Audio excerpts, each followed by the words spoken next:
Toya, it's Agisun Cory Nicotine. I'm from Edmonton, Alberta. I grew up in Red Pheasant. Who said that?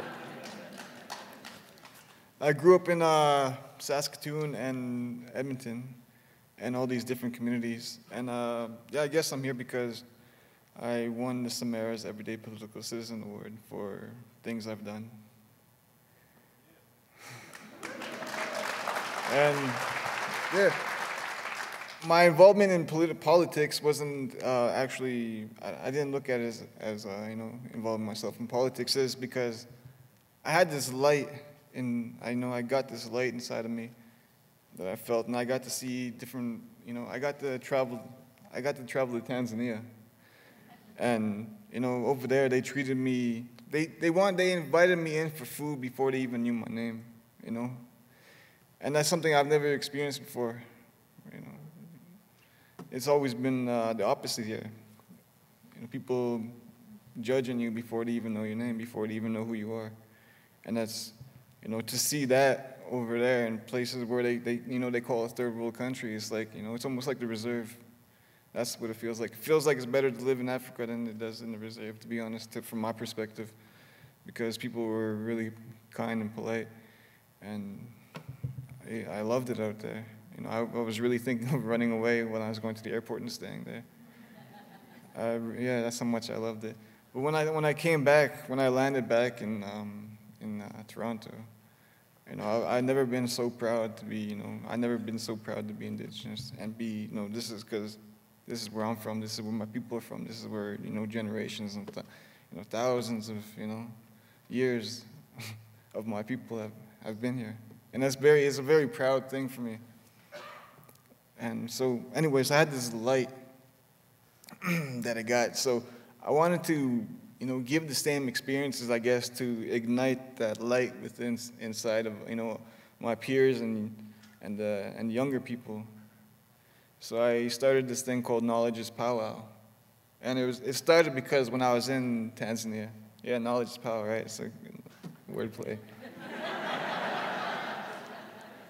But, yeah. It started because when I was in Tanzania, this is when Idle No More was happening, and I didn't know anything about Idle No More and what it was about. So the only things I got was on Facebook and videos that I had that I could see, on the internet. Every time I got on the internet, which wasn't that much over there. But yeah, one of the proudest moments that I had was when I seen the flash mob brown dance that was happening all over Canada. The one that got to me especially was the one in Edmonton, at West Edmonton Mall. Hearing the drum and seeing everybody dancing around the ice rink that was there, the big boats and all that. That was a very proud moment for me. It was very proud where I cried. I cried to see that because I've never seen that before.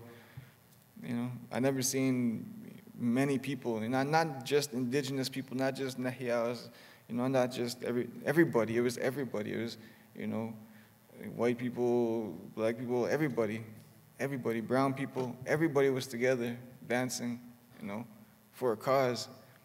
And when I came back, I wanted to know what that cause was and to understand it. So I put together this panel. Because when I came back, it was like it died down. I didn't know where to go. I didn't know who to ask. But I went to one panel that was about Idle No More, and I invited a couple of speakers from there and a couple, and a sister of mine, Brianna Olsen. And yeah, we created a panel, talked about it, and then went on from there to, the civic Edmonton's election for councillors and mayor. So, yeah, just things I've done. I won the Samara's Canada Award for that, for involving myself. It was because I wanted to, create this better future that I'm gaining, through my own self and through everybody else that's been an inspiration to me. Yeah, I'm very nervous. Yeah, just to be honest, I'm very nervous. But this inspiration that I got, this little light you know. That reminds me of the song, This Little Light of Mine, I'm gonna let it shine. Yeah, but this little light of mine, I wanted to, you know, give it to everybody else. I wanted to give the experiences to everybody else. So when I got the Samara's Everyday Political Assistant Award, Don Iverson had nominated Andrew Ference for that same award, but I kind of, you know, I'm kind of better than that guy. No, I'm joking. He's a good guy. No, but yeah, Don Iverson had gave me 50 grand. But it's a funny story about that. The year prior, I asked Don Iverson jokingly, I asked him, if I apply for a job, can I use you as a reference? And he kind of laughed. I have to see your work first. So I kind of manifested it, and a year later, he gave me 50 grand, and I started my own job. Yeah.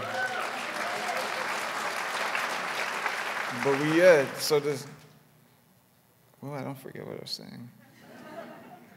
But, yeah, the light's yellow here, so I only got a minute left. But, yeah, I want to talk about the Canada 150 also, because, you know, we all know Canada is older than 150 years ago, and we got to acknowledge that also. And we got to acknowledge the people who are from this realm. You know? Like, we already know what happened from, you know, we know the stories and everything from the TRC. Now it's time to, you know, implement calls to action that were, you know, commissioned, I guess, that were brought to light. And, you know, we're all treaty people, right? You know, we're all treaty people. And we all need to come together and work, you know, together and make a better Canada. You know, it's not just me and everybody else, but it is an inspiration to see how many other people, you know, not just these people, everybody else that I've met in life too, that are working towards, you know, a better country and a better nation relation, they say. But you know, I just wanted to say that I love everything that's happening, and I love, you know, everybody that's welcome, that everybody that came. And my mouth is getting dry, and I got 13 minutes left. But there's so much I want to talk about, and 7 minutes ain't enough. So you can look out for my YouTube channel, and you can look out for me everywhere else. Yeah. Thank you.